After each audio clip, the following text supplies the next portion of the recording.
What's going on, everybody? Welcome into the Frogs Up TCU Sports Podcast, Episode 1, recording here late Sunday evening. Thank you all for joining in.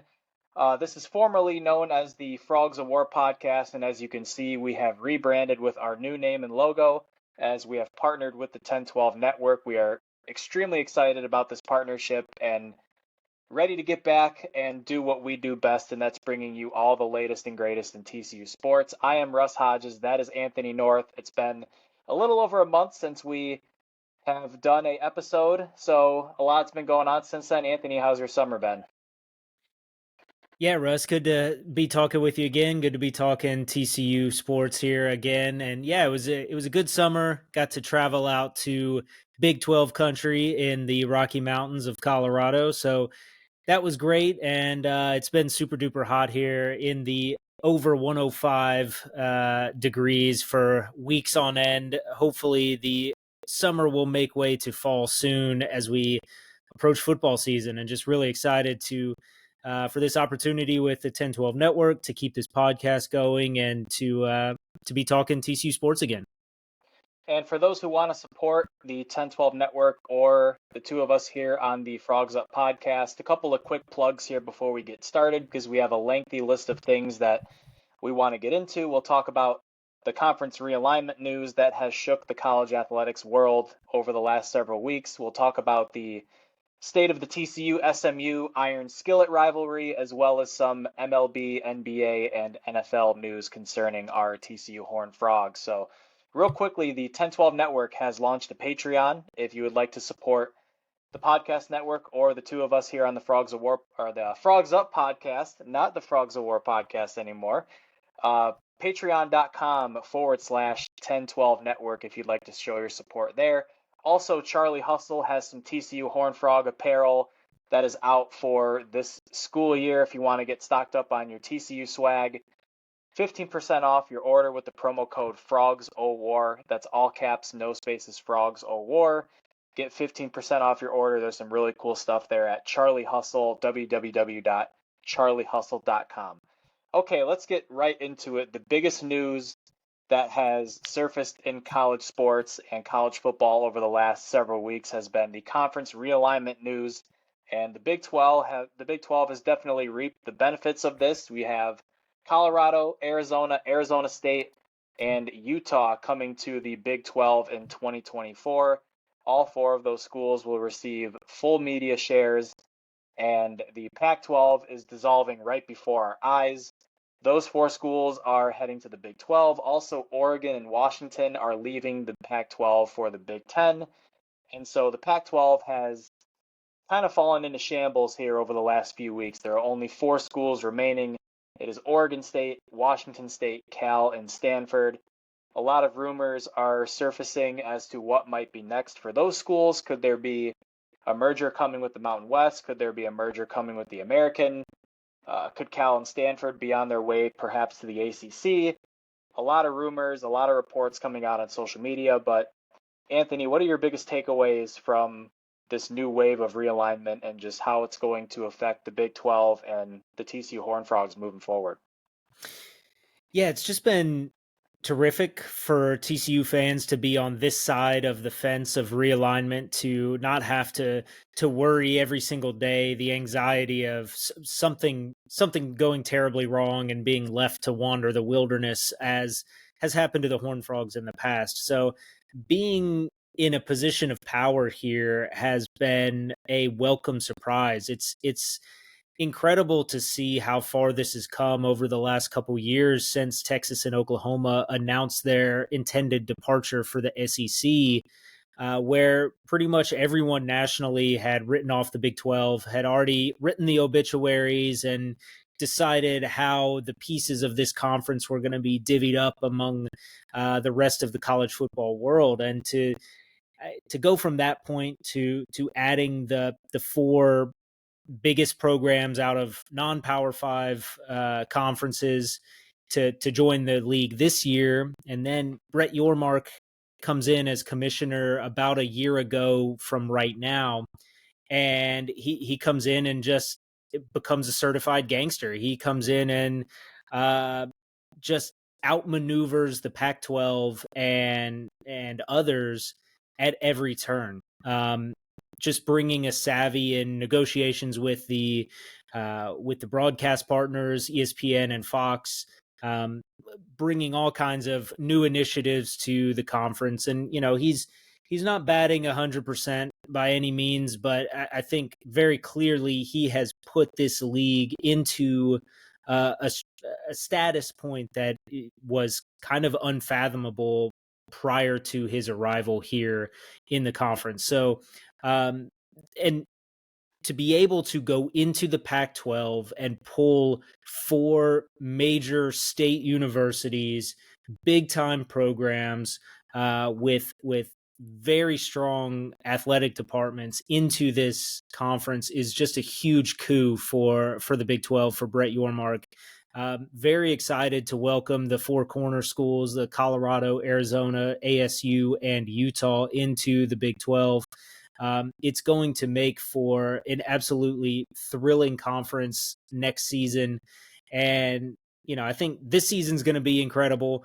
And it's amazing that this happened so fast to where those guys are right into the league starting right away next year. I think it will be very competitive conference going forward. And I think TCU will continue to be one of the top competitive schools within it. And this conference has secured its place at the table for college football, whatever the future of college football is, whatever the future of college athletics as a whole will be. The Big 12 has a spot at that table, and I'm excited for it. Yeah, I would love to be a fly on the wall of the negotiating room where Brett Yormark is talking to some of these Big 12 presidents and Pac-12 presidents, and just it would be so interesting to listen in on those conversations and see what's actually going on behind the scenes, because this is news that has been a long time coming. I mean, there have been rumors of the 4 corners coming to the Big 12 for several months now, and to see it all come to fruition and to see where the Big 12 stands now, it's really exciting. And I think if you're a TCU fan, you have to be really excited about the prospect of being in a top tier position in this new conference with Texas and Oklahoma leaving for the SEC. When you look at the endowment and the athletic facilities and everything TCU has to offer, and what the Frogs were able to accomplish in all of their sports, not just football this past year, I think you have to be really ecstatic about the future of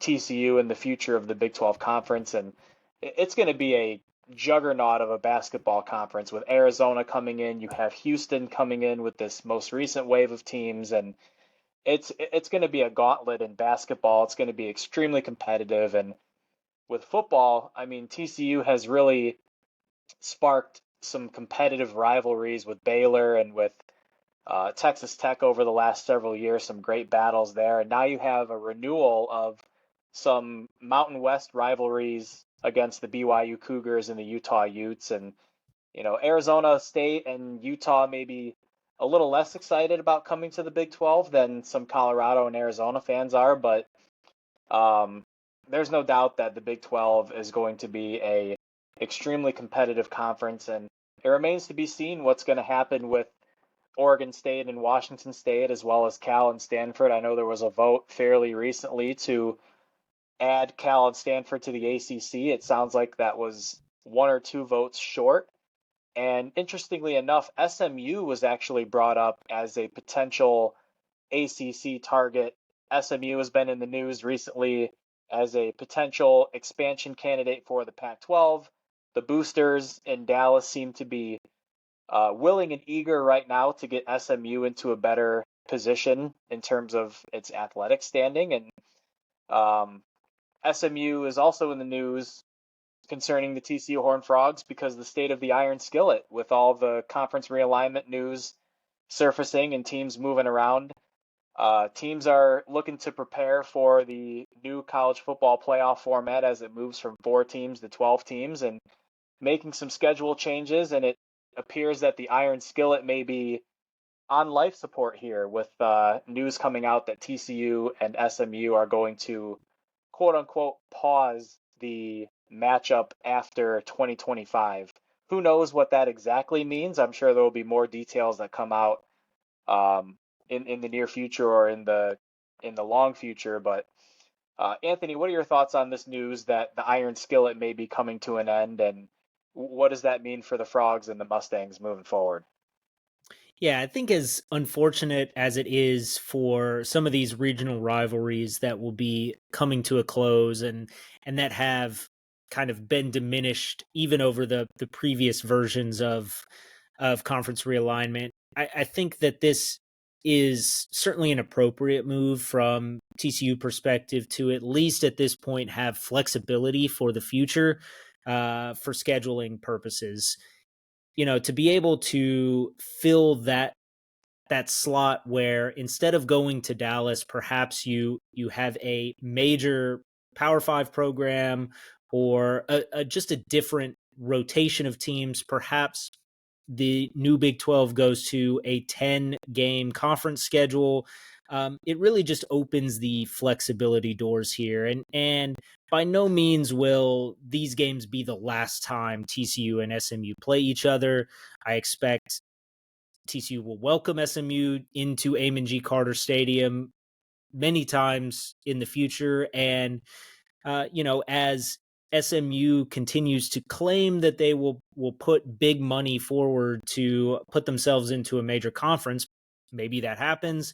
Maybe they make big strides with their facilities, make big strides with their performance on the field, and it makes more sense for TCU to take the trip over to the other side of the Metroplex. But in today's standing with the 12-team playoff going forward, where if you lose a game or two, you're not automatically eliminated from that playoff contention like you are today in a 4-team playoff, that you can schedule more difficult games throughout that non-conference. However many non-conference games the new Big 12 will have, TCU will have an opportunity to make that a strength of schedule boost rather than, uh, you know, at best strength of schedule neutral. So I think that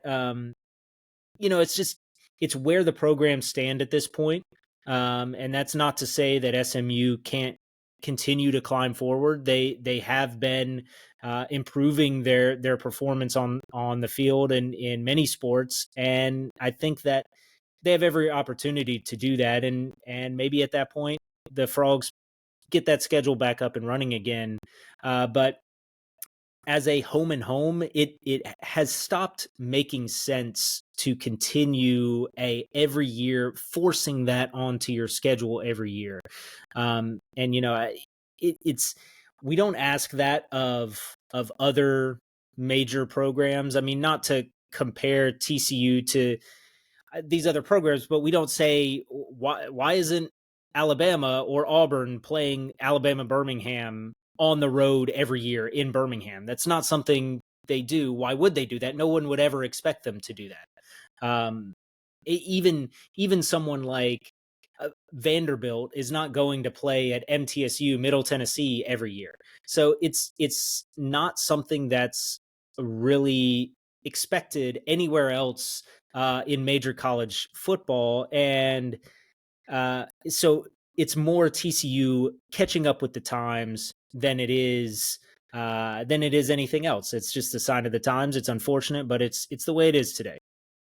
Yeah, I think you have to wonder, should 2025 come around and should SMU get itself into a position where it's in a power conference? Maybe TCU explores renewing that rivalry and continuing that battle for the Iron Skillet. But I think, as you said, where college football is right now, it's unfortunate that the regional rivalries are going away. You look at the Bedlam game between Oklahoma and Oklahoma State, that's going to be going away.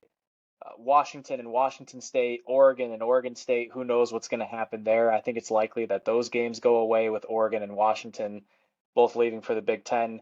I think longtime college football fans and longtime SMU and TCU fans are a little disappointed that this is where the game is going. But I think we saw firsthand last season with TCU continuing to win games and inch its way closer and closer to a spot in the college football playoff, every game gets magnified when you're on that national stage, and everybody looks for a reason to discount Team A for the sake of Team B. And so I think if you're TCU and you have an opportunity to take a G5 opponent like SMU off the schedule in favor of a 10th conference game or even a second Power 5 non-conference game, we know that the Frogs have home and home sets coming up with Stanford, North Carolina, and Duke. So those are Power 5 opponents that are going to be on the schedule for the next several For now, years. those are Power 5. For Stanford, now,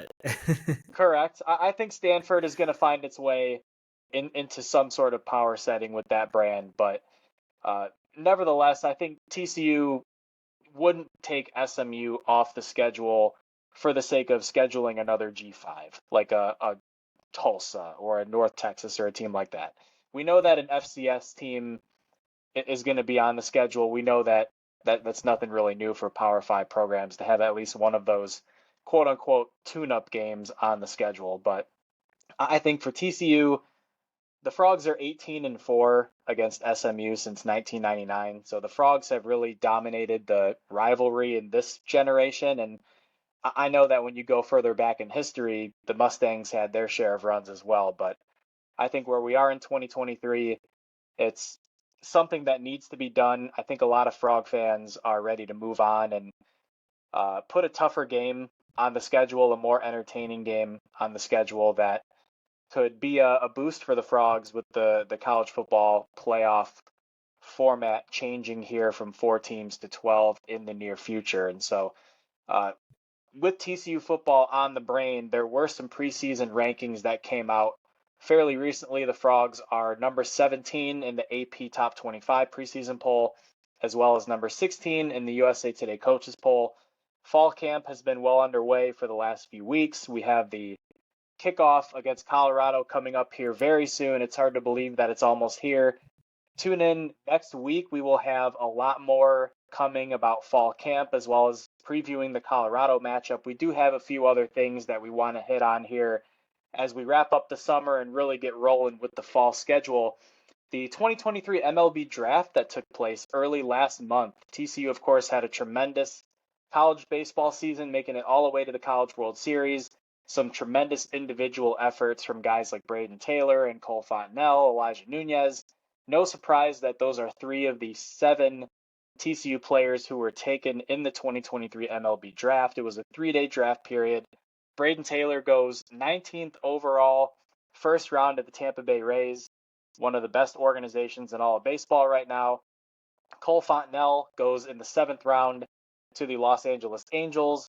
2 right-handed pitchers, Ryan Vanderhei and Cam Brown, go in the 10th round. Vanderhei goes to the San Francisco Giants. Cam Brown goes to the Philadelphia Phillies. Fontenelle, Vanderhei, and Brown were taken on the 2nd day of the draft, and then the 3rd day of the draft concluded with Elijah Nunez in the 14th round of the Washington Nationals, Trey Richardson in the 15th round of the St. Louis Cardinals, and Garrett Wright in the 20th round to the Chicago White Sox. Also, Luke Savage signed with the Texas Rangers as an undrafted free agent. So in total, you have a 2023 rookie class of 8 TCU baseball players that are now looking to make their way to the major leagues. A handful of these guys are getting minor league action, and right now, Elijah Nunez is off to a great start. He was recently featured on the SC Top 10, made a tremendous diving catch in center field. Braden Taylor already crushed his first minor league home run. He's off to a great start in single A ball for the Rays. Anthony, what are your thoughts on this draft class and just where you feel like these players can stack up as they go through the minors and hope to make their way to the MLB level?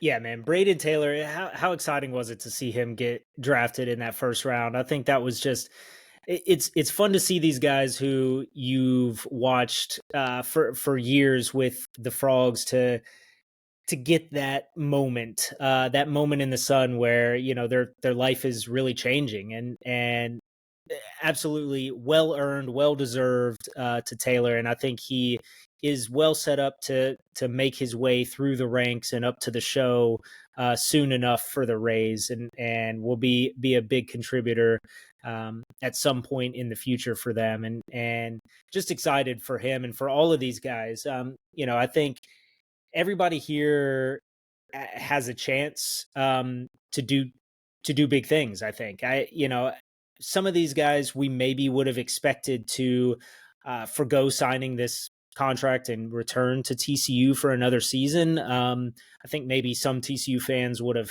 hoped that they had that kind of in the back of their mind. Maybe Garrett Wright will come back. Maybe but I think these guys are ready to go. They're primed. I think maybe the biggest surprises were Ryan Vanderhei, Cam Brown there in the 10th round. They maybe have more stuff on paper than they showed while they were with the Horned Frogs.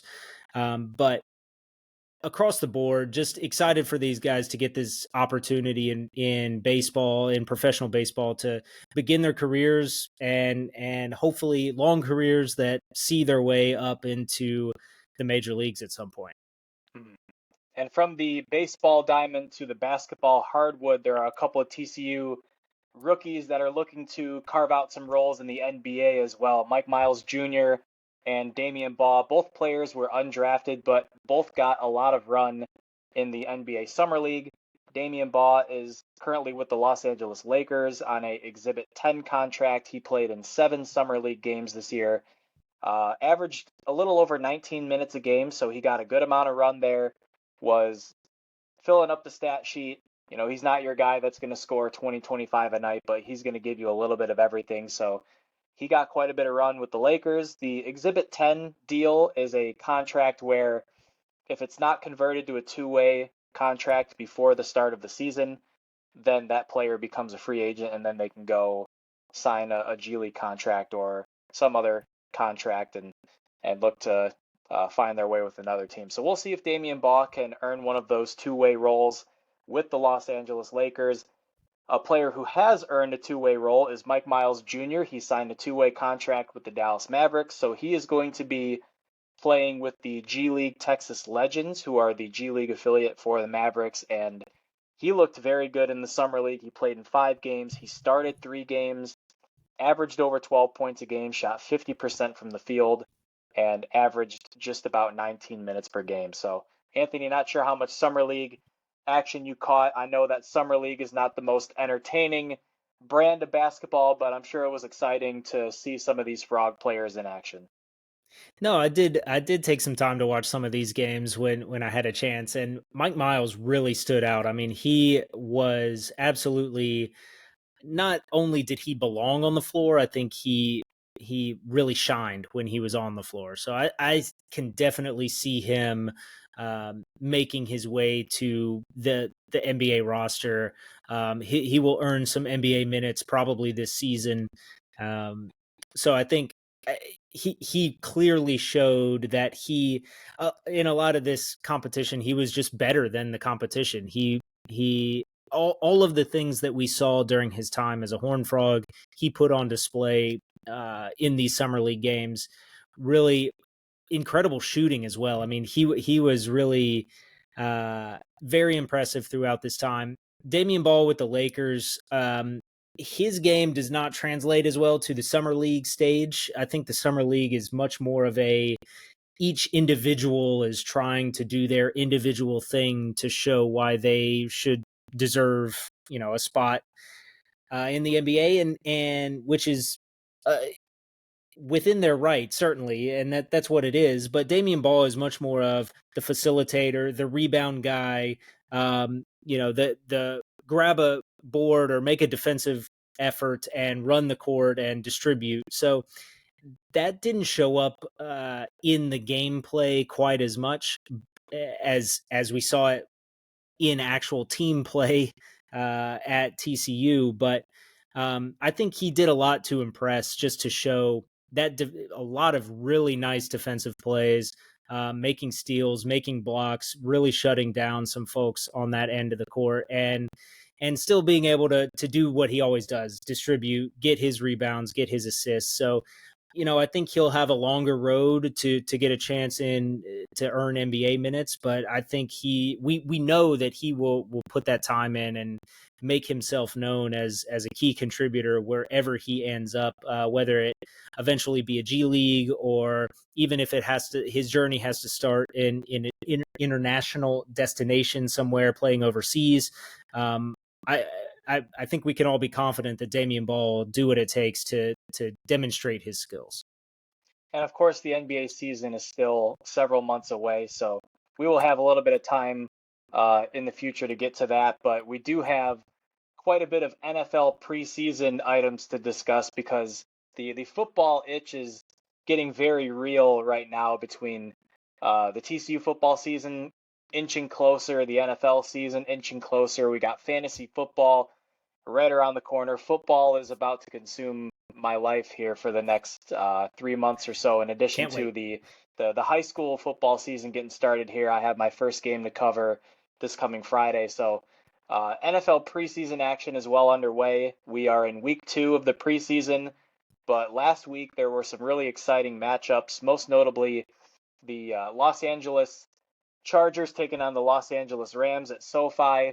There were 6 former TCU players dressed for this game. You had Quentin Johnston, Darius Davis, and Max Duggan for the Chargers, squaring off against Steve Avila, Trey Tomlinson, and Zach Evans, who did. I don't know if we really claim Zach Evans. We will for the sake of this podcast. He was in the picture. Joe he was in the picture. So he was in the picture with the guys after the game, and Joe Noteboom, who's a veteran frog, he was out there. He didn't play in the game, but there were a lot of TCU players in this one, and I watched pretty much this entire game. It was really exciting to see Quentin Johnston line up against Trey Tomlinson. I'm sure they were having some flashbacks to fall camp going at it. Iron sharpens iron, and you have 2 outstanding players going at it. Trey Tomlinson had a couple of really nice pass breakups in that game, and Quentin Johnston scores a touchdown at the end of the first half. You have Darius Davis doing what he does best on special teams, returning a punt 81 yards for a touchdown. Max Duggan played nearly the entire second half for the Chargers, and it was just a really fun game to watch. There are 32 TCU football players, rookies and veteran guys that are on NFL rosters right now, and that number will probably decrease a little bit as we get closer to the start of the season and these teams are making those final rounds of cuts and getting down to the 53-man roster. But Anthony, what did you see from the rookies in that first week of the preseason and also the games that are going on this weekend? Yeah, man, I loved it watching that Chargers-Rams game. It's just it brings a big smile to your face. Like I was saying with Braden Taylor about these guys who you have this history with and you have this connection with, and they are out there doing it on the big stage. It's just so enjoyable. And yeah, the Darius Davis, I was so hyped when he broke off for that touchdown run. He could have been wearing purple. I was just as excited for that touchdown as all the many scores that he had for the Horned Frogs. So I'm really excited for him. That was, I think he took a little bit of heat, or I guess the Chargers took a little bit of heat for taking him as early as they did. That, it's just a gadget guy. He's just a special teams guy. But he shows right there just the game breaking ability that he has to go and put it on display there in his first opportunity. Was super exciting to see. Quentin Johnston scoring a touchdown right before halftime. It's just, yeah, the battles, Trey Tomlinson versus Quentin Johnston in that game. I think they talked about they've had thousands of reps against each other. So, I think that history showed out on the field, and man, that was fun to watch. It was really fun to watch the Arizona Cardinals game as well. A couple of Horned Frogs in that one. LJ Collier on the defensive end, a bit of a redemption arc that he's working on here as he, comes back from being a bit of a bust as a first-round draft pick for Seattle, and now he's in a division rival in Arizona looking to rejuvenate his career on that defensive line. And he had a couple of really nice plays, and I think he will have a big opportunity there to show out for that organization that is a little bit thin roster wise that he'll definitely have an opportunity to show out. I think and on the offensive side there in that game, Amari DeMarcado came in and took a 2-point conversion run to go win the game. So exciting to see the two of them out there showing out. So really just across the board, it's been fun to see these guys out there, and I think it may just be our in the desert, a drop of water is all you need. And it's been so long since we've had football, so getting to watch these preseason games and seeing these Horned Frogs in these games has been so terrific. And I guess the other one to call out is tonight, recording this on Sunday night. The Chargers were playing the Saints in week 2 of the preseason, and Kendre Miller got back out there. And after suffering kind of what appeared to be a little bit of a setback in his injury. He obviously got hurt in the Fiesta Bowl and pretty much didn't participate in any of the pre-draft workouts and has been slow to get back onto the field. And in week 1 of preseason appeared to suffer another knee sprain and looked like it could have been pretty bad for him to re-injure that knee, but he came back out tonight and was just terrific. He had an incredible play where he took a wheel route and caught a pass, kind of a diving over the shoulder catch from Jameis Winston, and then the very next play just burst through the line for a touchdown, from 7 yards out. Just it's really great to see him show off that pass catching ability. I don't know that he really got a chance to do that too much as a Frog. So really great to see him show that out and then do what he does is find his way into the end zone. So just been terrific to enjoy these Horned Frogs now on the next level. And Kendre Miller is going to have an opportunity to really carve out a role early in the season for the Saints, who are not going to have their star running back Alvin Kamara for the first 3 weeks. He was suspended for some off the field drama. So Kendre Miller is going to be competing with Jamal Williams, who's a veteran back, for some carries during the early going of the season. And it was really exciting to see Kendre Miller get back out there tonight and make that great catch. And that's the area of his game that he's going to have to continue to improve in and show that he can catch passes out of the backfield, because in the NFL, especially with the way the running back position has been devalued, you have to really show that you can be a 3-down back and you can catch the ball out of the backfield if you're gonna really make that bread. So Kendre Miller, to be able to come back from a injury scare and have a good performance this evening was really exciting to see. And then, I want to touch on some of the veteran guys as well. You mentioned LJ Collier, who's a former first-round guy, getting an opportunity with the Cardinals. Some of the other players that have been in the league for a couple of years, Trayvon Howard had a really nice play on a 2-point conversion for the Buffalo Bills. Made a really good tackle short of the goal line to stop that play. You had Ardarius Washington, former TCU safety for the Ravens, make an interception in the end zone to stop a 2-point conversion. You have Garrett Wallow playing linebacker for the Texans. He made 3 tackles. Dylan Horton, unfortunately, didn't play in this game. I think he's dealing with a little bit of a groin issue, but really happy to see the rookies and the veterans as well. And speaking of the veteran guys, Anthony, the guy that I'm really looking to see step up this year is Jalen Reagor. As we know, he's a first-round receiver. Things did not go well for him at all in Philadelphia. A lot of folks up there would have no issue calling him a bust, especially considering he was taken one spot before the superstar Justin Jefferson, who is now his teammate in Minnesota. But I think he's going to have an opportunity here. The Vikings gave up some decent draft capital to trade for him, and he's going to have an opportunity, I think, on special teams. But offensively, they lose Adam Thielen. He signs with the Carolina Panthers. They did use a first-round pick on Jordan Addison, but between Reagor and KJ Osborne and Jordan Addison, there's going to be some competition to see who's going to emerge as the number 2 receiver opposite Justin Jefferson. And I guess you can call it a number 3 target, considering they also have TJ Hawkinson, who stepped up and was really good for the Vikings down the stretch after coming over from the Lions. But Reagor, I think, to me, if he does not get it figured out this year, he may be out of the league here pretty soon. So Anthony, who's your veteran Frog that you're going to be looking out for this year? Yeah, the one that comes to mind is Cavante Turpin with the Cowboys. I think he has certainly shown his value as a special teams guy, returning kicks, made the Pro Bowl a year ago.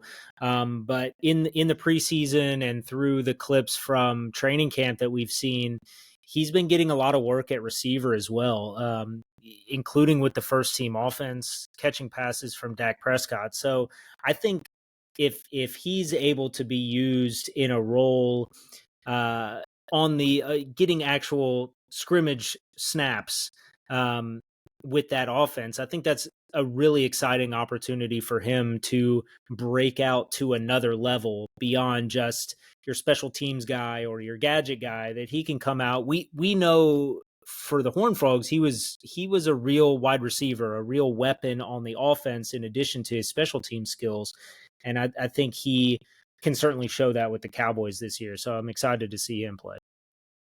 Yeah, and a couple more players I'll give a quick shout out to real quick before we wrap up. Ty Summers is also playing for the New Orleans Saints now, teaming up with Kendre Miller. He made a couple of nice special teams plays in that Week 1 game, and I think is going to have a chance to stick on that roster as a special teams contributor like he was for the Green Bay Packers. Innis Gaines, I think, is still dealing with a little bit of an injury right now for the Packers, but he's a guy that's been a really pleasant storyline, has gotten quite a bit of social media coverage for just, doing great things off the field. So hoping to see him get some more run for the Packers. He had quite a few injuries throughout his collegiate career, and when he was healthy, he was a run stuffer. He was a big hitter. So hoping to see him carve out a bigger role. And then just one more rookie I want to touch on real quick. Steve Avila, I think, is going to be a very underrated but extremely big contributor for the Rams this year. He's already slotted to be a starter on the offensive line. I think going back to some of our previous podcasts when we talked about Steve Avila, we talked about him really being a plug and play guy who can really play anywhere on the interior. And he's got tremendous size. He has great tape. He did a great job at the Senior Bowl and was nearly a first round pick. Was taken very early in the second round by the Rams. So Steve Avila and Trey Tomlinson both, with Jalen Ramsey getting traded away. Rams are in a little bit of a rebuilding phase here, so those two guys are going to have every chance to show that they can earn a starting role here in the NFL. So I think with that, we will go ahead and conclude the episode for this evening. Again, this is now the Frogs Up TCU Sports Podcast. We appreciate all of the support for those who have been listening to us since we started doing the Frogs of War podcast. We really appreciate the support. We are still continuing to write for Frogs of War, so you can still support us online at www.frogsofwar.com. We have a full slate of fall content coming out here very shortly, and we are back at full strength in terms of our staff. So really excited to get that content rolled out for y'all, and then continue to follow us on social media, Facebook and Twitter at Frogs of War, continuing to grow our base on Facebook and also on Twitter. So give us a follow there, give us a like. We really appreciate it. And then one last plug for the 1012 Network Patreon, if you would like to support the network or the two of us here on the Frogs Up podcast, www.patreon.com/1012 Network. That is TEN12 Network. And then Charlie Hustle Clothing. Get some TCU swag. Football season is right around the corner. We know that y'all are going to want to be decked out in purple and white. So go to www.charliehustle.com. Use the promo code FROGSOWAR. Get 15% off your order. That's promo code FROGSOWAR. So with that said, we appreciate it. We'll be back next week to talk about fall camp, as well as the preview for the Colorado football game, which is less than 2 weeks away. So continue to listen to us here on the Frogs Up podcast and continue to follow us online at Frogs of War. With that, we will sign off. I am Russ Hodges. That is Anthony North, and go Frogs. Get your frogs up.